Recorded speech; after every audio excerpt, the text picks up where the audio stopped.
दूसरा है हमारा बूढ़ा देव और बूढ़ी दाई, तीसरा नंबर में है गोत्री देव। ठीक है, हो गए इतना ही देव बने थे। इसके कुछ दिनों के बाद से फिर खेरों के देवी देवताओं का निर्माण हुआ। तो ये खेरों के देवी देवताओं की गाथा है आपको मैं कल बताऊंगा। अभी सिर्फ मैं आज की गोत्री देवों की बात कर रहा हूँ। ठीक है, हाँ। अब देखिए, चाहे वो कोई सा देवधारी हो, सबके लिए हमारे गुरु गोपाल ने एक पेड़ के लिए व्यवस्था बनाया है।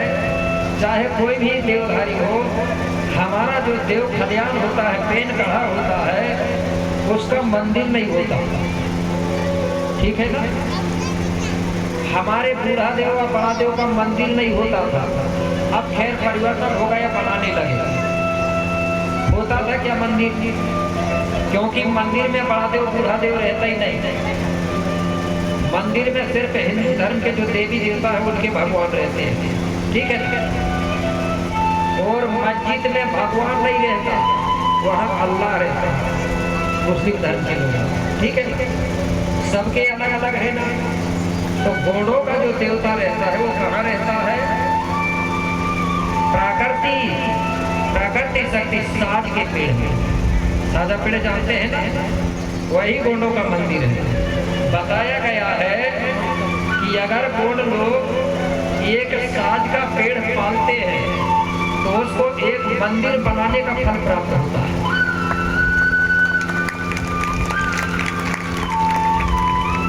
क्यों होता है? क्योंकि अगर आप मंदिर बनाओगे तो उससे कोई ऑक्सीजन मिलेगा ना, कोई ठंडक आएगी क्या? गर्मी कम होगी क्या मंदिर से? ऑक्सीजन मिलेगा कि ये गोंड लोग जानते थे, इसलिए वो मंदिर ना बना के पेड़ लगाते थे। क्या लगाते थे? पेड़। इसलिए चलो भाई परिवर्तन हो गया है, आप स्थान भी बनाओ, बिल्डिंग बनाओ, सब कुछ बनाओ, लेकिन उस बड़ादेव के नाम पे आप लोग हर साल एक परिवार से अगर एक साजा का पेड़ लगाओगे तो समझ जाओ आपको 5 दिवसीय पुण्य का फल मिलता है। कितना फल मिलेगा? जैसे कार्यक्रम करवा रहे ना 5 दिवसीय, तो ये समझ जाओ एक पहाड़ को पाल दिए तो आपका एक पुण्य कर दिए, समझ जाओ। अगर एक एक परिवार एक एक साज का पेड़ लगाएगा, कितने पेड़ लगेगा? सबसे ज्यादा बड़ादेव साजा के पेड़ लगाने से खुश होता है। साजा के पेड़ में बहुत बड़ा पावर है। कैसे? अगर आपके गाय बैल भैंस अगर दुबले पतले हो जाए ना, ठीक है, उनको साजा के पत्ता लाके उनको काट के और सुबह सुबह पानी में नमक और कुछ मिला के ऐसा सुबह रात को खोला दो काट। सुबह अगर गाय बैल भैंस को खिलाओगे ना तो वो 1 महीना के अंदर हष्ट पुष्ट ताजी हो जाती, ताकतवर हो जाती है, दूध भी ज्यादा देती है। करते थे आपके घर पुरखा लोग पहले, आज भी साजा के पत्ता खिलाते हैं लोग, बहुत पौष्टिक होता है, ताकतवर होता है।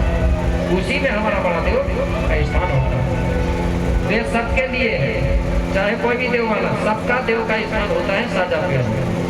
लिखा है ना, सालों साज में सात्विक पूजा फिर महुआ में जाए और धूप दीप को फूल चढ़ावे तो सुख संपत्ति घर आए। हमारे लोग पूजा करने कहाँ जाते थे? साजा के पेड़ में। धूप दीप कहाँ जलाते थे? साजा के पेड़ में। ठीक, पानी चढ़ाते थे, जल चढ़ाते थे तो साजा के पेड़ में। इस प्रकार से अब इसके बाद में हर गोत्रधारियों के अलग अलग पेड़ फिर है, ये तो सबके बीच का हुआ है। तो उसके बाद में सबके अलग अलग पेड़ है, तो वो भी जो मुझे मालूम है वो आपको बताऊंगा, उसको भी याद रखेंगे आप लोग। लेकिन इसी बीच में ठीक है, पेंड्री से 750 गोत्रधारियों को गोपाल बाबा ने सबको एक एक पेड़ कहा है। जैसे मरकाम हो गए, बोले मरकामों का पेड़ ये होगा, धुरवे लोगों को पता है कि तुम्हारा पेड़ ये होगा। अपना अपना पेड़ लगाओगे और अपने अपने पेड़ में पानी चढ़ाओगे। तो कौन लोग पानी कहाँ चढ़ाते हैं भाई?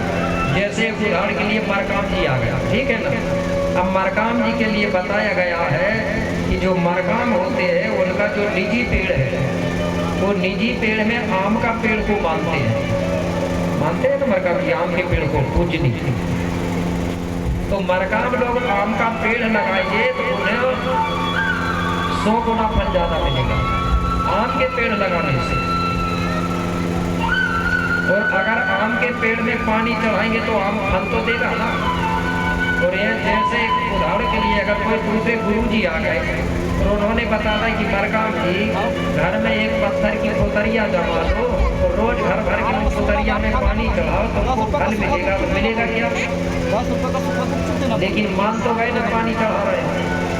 और अगर घोड़ी भूमिका आए या मैं घोड़ी गुरु आए और मैंने कहा कि मरकाम जी वो पत्थर में मत चढ़ा पानी गलत है, तो कई लोग गुस्सा हो जाते हैं, बोले ये तो भगवान का विरोध कर रहा है, ये तो पानी नहीं चढ़ाने दे रहा है। और वो मथुरा के पंडित जी आए वो तो ऐसे ही बोल रहे थे।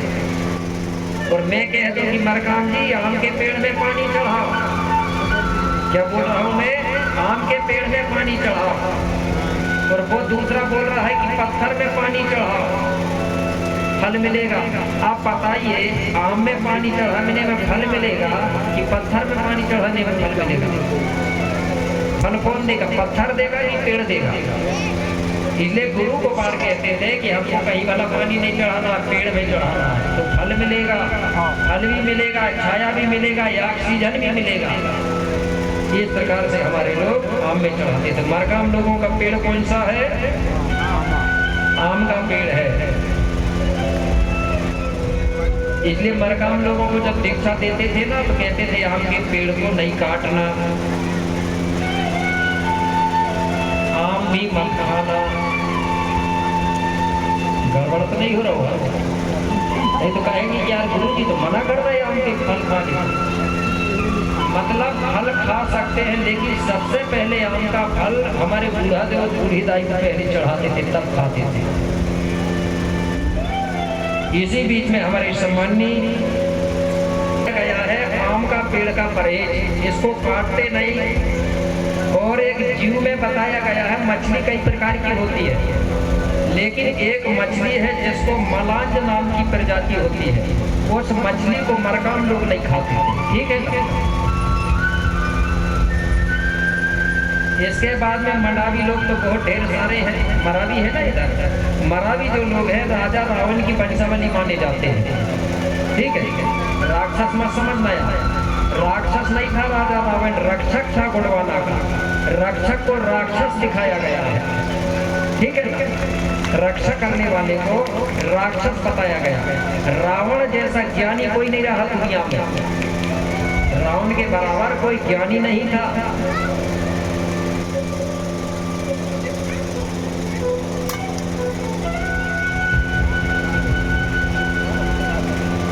चलो इसी बीच में हमारे सम्मानीय भूमिका बैरागी जी है बिरकुली से, उनकी ओर से 100 रुपये की राशि प्रदान की जाती है। जोरदार ताली बजाइए श्याम लोगों से आप। उनका जो पेड़ है पूजनी डोडेरा पेड़ बोलते हैं, डोडेरा का पेड़, डोडेरा पड़ा बोलते हैं। लिख लो, नोट कर लो, कोई भी बता देंगे।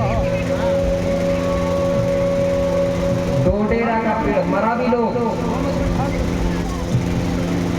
और उनका जो जीव है मुझे मालूम है, जो बता रहा हूँ, नीलकंठ पक्षी जानते हो? वही नीलकंठ पक्षी है उनका देव। दशहरा के समय राजा रावण नीलकंठ पक्षी का दर्शन करता था, इसलिए जितने भी मराठी है दशहरा के दिन इस पक्षी का दर्शन करना शुभ माना जाता है। ठीक है? क्योंकि वो देवता है, जीव है आपका। इसके बाद में नेताम लोग हैं क्या? नेताम जो लोग हैं नीम के पेड़ को पूजनी मानते हैं, नीम का पेड़ नहीं काटते हैं। ठीक है? और उनका जो जीव है जो जंगली कुत्ता होता है ना, जंगली कुत्ता मतलब सोन कुत्ता। ठीक है? और पक्षी में है गीधा, गीधा बोलते हैं गीधा। एक किसका है? नेताम लोगों का। टेकाम भी है क्या इधर? टेकाम उनके होते हैं क्या? उनके हाथ उठाना कितने हैं? 6 देव में आते हैं उनके लोग, याद रखना। ठीक है ना? उनके लोगों का जो जीवा पेन है वो शेर है, शेर जानते हैं ना शेर को? उनके में 6 प्रकार के हो गए हैं। तो कुछ उनके लोग तेंदू की लकड़ी को मानते हैं, लेकिन जितने भी उनके हैं सबका जो पेड़ है वो है खेर का पेड़। खेर जानते खेर, जिससे कत्था बनता है, डंडा बनते थे, वही पेड़ है जिससे मूसल बनाया जाता है, वो है। इसके बाद तुमाम गोत्र के हैं क्या कोई? तुमाम नहीं होती। सलाम सलामे भला भी होंगे, लेकिन क्या है ना वो समाज में बट गए है ना, इधर समझ नहीं आ रहा। मरकाम तो हो गया ना। कौड़े की कौड़े थी, ये भी नहीं होती। सयाम सयाम जो है ना, श्याम लिखते हैं आपके पास है क्या? श्याम कोई नहीं है। उमरे भी होते हैं, उमरे जो होते हैं, होगा इधर उमरे क्षेत्रों में आता है। ये बकरी को नहीं खाते हैं लोग, है ना जी। चलो कोया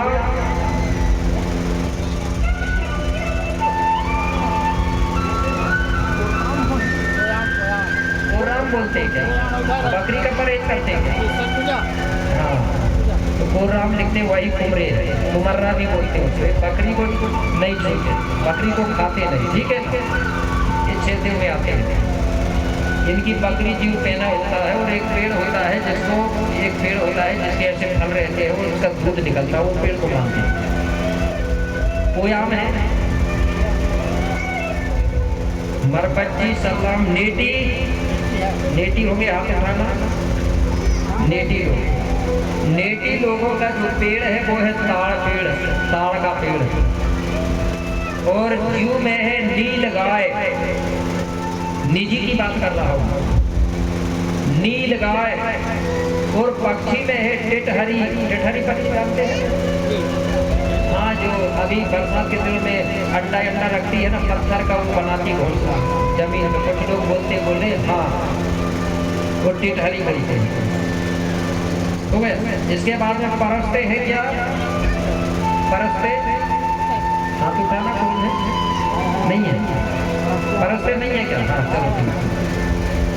आके धुरवे, धुरवे है ना, धुरवे जो लोग हैं उनका जो पेड़ है वो छींद का पेड़ है। नीति है छींद, जो जिससे झाड़ू बनाते थे, झाड़ू भी बनाते थे। और जब कोई चूल्हा बनता था ना, तो चूल्हा की मुकुट भी उसी के पत्ते से बनाई जाती थी, क्योंकि छींद के पेड़ में भी बड़ा पावर है, प्राकृतिक पावर। हमारे पुरखा लोग बताते थे, बोले छींद के पेड़ में मुझे बिजली या गाज नहीं गिरती, बोले कभी काल धोखे से गिरती है, लेकिन अधिकतर उसमें बिजली नहीं गिरती, बिजली गाज नहीं गिरती। और कई चीजों को बोले वो हटा देती है, इसलिए वो दूल्हा के ऊपर उसका पत्ते का मुकुट बना के लगाते हैं। हवा धुंध जब चलता था तेज, तो हमारी सियानी दाइयाँ क्या करती थी, जो झाड़ने की झाड़ू होती थी ना, उसको मूसल में दाब देती थी आंगन में। बोले इससे हवा धुंध कम हो जाता है। कुछ दाइयों को मालूम हो याद है, जैसे हवा चलती है ना तेज धुंध हवा, तो हमारी जो सियानी दाइयाँ क्या करती थी, जो झाड़ने वाली छीन की बाहरी बनी होती थी झाड़ू, उसको जो मूसल होता था खेर की लकड़ी का, आंगन में ले जाकर उसको मूसल में दाब देती थी, जैसे हवा धुंध चलना कम हो जाता। ये टोटका चलता। अब तो भूल गई महिला, जानती है कोई? अब देखना तुम्हारे घर में छीन की अगर झाड़ू, छीन की तो झाड़ू नहीं आती, क्या था, कितना काम भी आता था और टोटका भी होता था। अगर मूसल ढूंढेंगे तो मूसल ही नहीं मिलेगा, क्या था, ठीक है। तो ये छीन की पेड़ है और उनका जो है जीव है, भैंस को वो मानते थे, भैंस जो होती है ना, भैंस को मानते थे। कौन धुरवे लोग। इसके बाद में पढ़ते की पोते भी होते हैं, शायद पोते 6 वाले होते ना कि नहीं होते? एक देव 6 तो नहीं याद, एक देव वाला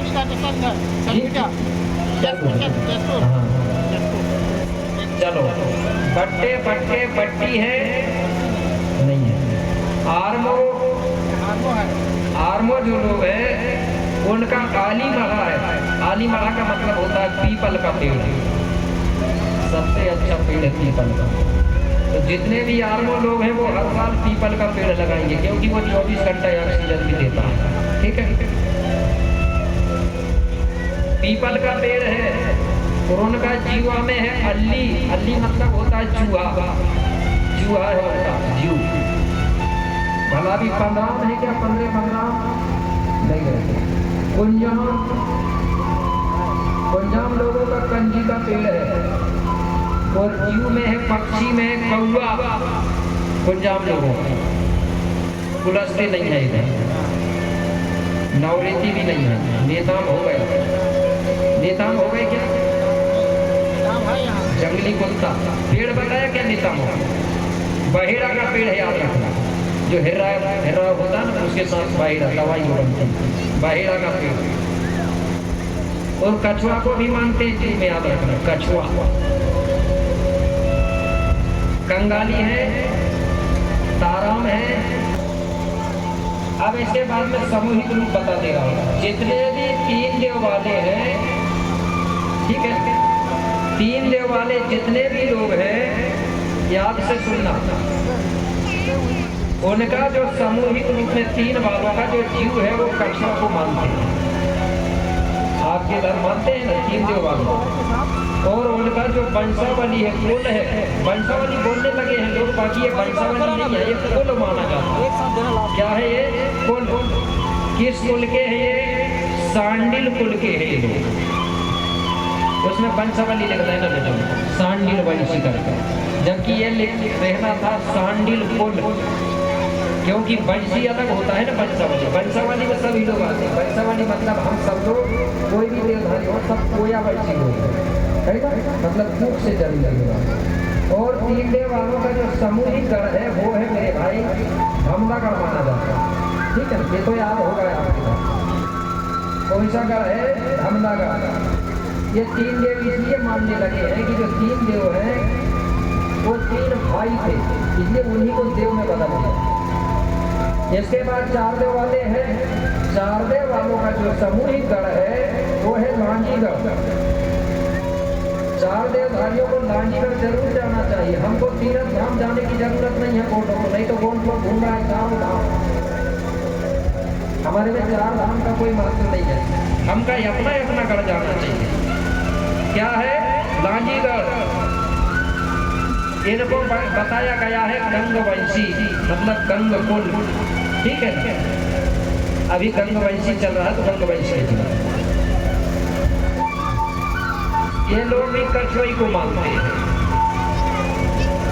इसके बाद में 5 देव वाले, 5 देव वालों का सामूहिक गढ़ है डेरागढ़।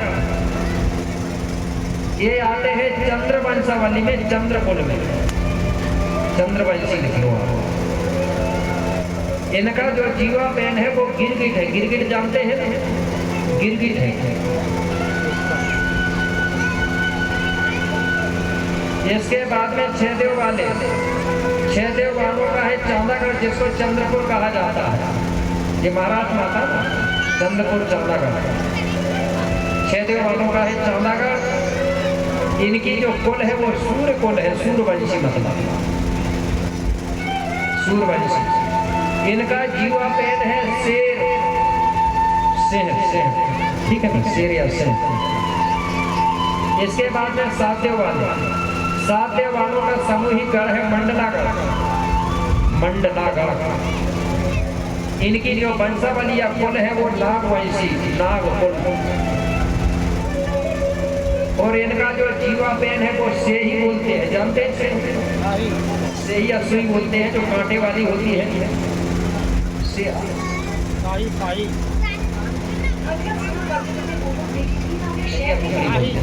हाँ, साई कुकड़ी ऐसा कुछ है।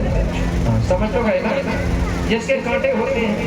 पहले की हमारी मातृशक्ति जब पूरी बनाती थी ना गांव देहातों में, तो उसी के कांटे से पूरी निकालती थी। ठीक है, तो इस प्रकार से हमारी ये व्यवस्था है। तो मैं आपको बार बार एक चीज बता रहा हूँ, गोंडी जो व्यवस्था है कुल मिला के गोपाल बाबा ने प्रकृति की रक्षा करने के लिए बनाया है। क्या करने के लिए? प्रकृति को बचाने के लिए, पेड़ पौधों को बचाने के लिए, जल जंगल जमीन को बचाने के लिए। इसलिए आज भी गोंड लोग सब सबसे ज्यादा जब जंगल जमीन की बात करते हैं तो सिर्फ गोंडे लोग करते हैं। अगर कोई गोंडों के अलावा दूसरा करता हो तो बताओ हाथ उठा के। वो काटने की बात करता है, बर्बाद करने की बात करता है, लेकिन गोंड लोग हर हमेशा जल और जंगल और जमीन की ही लड़ाई करते हैं। क्यों करते हैं? क्योंकि वो इनको प्रकृति को ही, इनको ही देवता मानते हैं, मानते ही नहीं मानते। तो गोंडों की व्यवस्था वो है, धार्मिक व्यवस्था जो है, संस्कृति वो है कि संस्कृति के आधार पर प्रकृति की रक्षा हो जाए, इसलिए कुमार बाबा ने व्यवस्था बनाया। इसलिए आप लोग अपनी संस्कृति पे चलेंगे तो पेड़ जरूर लगाएंगे। मैंने बताया ना, साज का पेड़ को सब लोग क्या समझेंगे? ये बड़ादेव का मंदिर समझेंगे पेड़ को। तो हर लोग अगर पेड़ लगाएंगे साज का, एक तो साज का पेड़ कितने की हवा धुंध चले तो गिरता कम है ये पेड़, इसकी जड़ें मजबूत होती है कि नहीं होती? तो एक पेड़ वो लगाओगे और अपने अपने गोत्र के आधार पे पेड़ लगाओगे। मरकाम लोग क्या लगाएंगे? आम का पेड़, नेताम लोग नीम का पेड़, ठीक है? अपने अपने पेड़ लगाओ। तो जिसको मालूम नहीं है तो कोई सा भी पेड़ लगाओ, ठीक है? इससे होगा क्या, 8-10 साल के बाद में मेरे भाई गर्मी कम हो जाएगी। अभी मालूम है आपको, बताया जा रहा है कि कम से कम इस देश में कितने 5 करोड़ जनसंख्या तो ढेर सारी है। अगर सब लोग एक लगाएंगे तो ऐसी समस्या हल हो जाएगी, ठीक है? ये बरसात लगने वाली है, अगर आपने एक पेड़ भी लगा दिए, बचा दिए, 5 पेड़ लगाओगे तो एक भी जरूर बचेंगे। तो मैं समझ जाऊँगा कि आप लोग ये कार्यक्रम आपका सफल हो गया और एक भी पेड़ नहीं लगाए तो समझ जाओ कोई मतलब नहीं रहा। मैं यही कर रहा हूँ, ठीक है ना? पेड़ लगाने का संकल्प करवा रहा हूँ, ठीक है? सभी लोग पेड़ का बहुत ध्यान देंगे। तो इस प्रकार से हमारी जो व्यवस्था है वो बनी, तो अपने अपने गोत्र, अपने अपने देवों के आधार पर आप लोग चलेंगे। अब बात रही ये झंडा, ये झंडा में जो रंग बताया था ना मैंने, इसमें हो क्या रहा है? जो 3 देव वाला हुआ तो बोले 3 ही देव के आधार पर गमछा डालता, ठीक है? 7 वालों ने देखे कि भाई हमारे 7 देव है तो हमारा रंग 7वां है तो पीलो डालना। 6 देव वालों ने देखा कि भाई हमारा नंबर 6वां नंबर पट्टी, हर रंग कोई डालना। ये मेरे भाई डालने के लिए नहीं, देवों के लिए एक गादी बनाया गया है, पहचान बनाया गया है। बाकी में सभी लोग गमछा डालेंगे तो पीला ही डाल सकते हैं, ठीक है? इसमें परहेज नहीं है, देवों की व्यवस्था है। देव जब बन जाते हैं उनकी जो गादी लगाई जाती है तो देवों के आधार पर रंग की गादी लगाई जाती है। 6 देव वालों के देवों की गादी हरे रंग की लगाई जाती है, 7 वालों के लिए पीला लगाया जाता था। अब लोग खुद ही देव बन गए, बन गए तो कहीं कि 6 देव वालों हरा डाल लो, उन्होंने बोले 3 वालों में जामुनी डालता, ऐसे अलग अलग हो रहा, ठीक है? ये देवों के लिए बनाया गया। तो इस आधार पर भाई पहचान रखना है तो एक हरा रख लो, 6 देव का पहचान हो जाएगा। लेकिन सभी को डालना है गमछा पीला, ठीक है? चाहे 6 वाला हो चाहे 7 वाला हो, एक साथ। तो देवों के आधार पर गीत बना हुआ है कि कौन से देवधारियों को, देवों को कौन सा रंग दिया, किसको क्या दिया, तो वो गीत आपको सुना दे रहा हूँ। और उसके बाद में विराम, समय भी होते जा रहा है धीरे धीरे।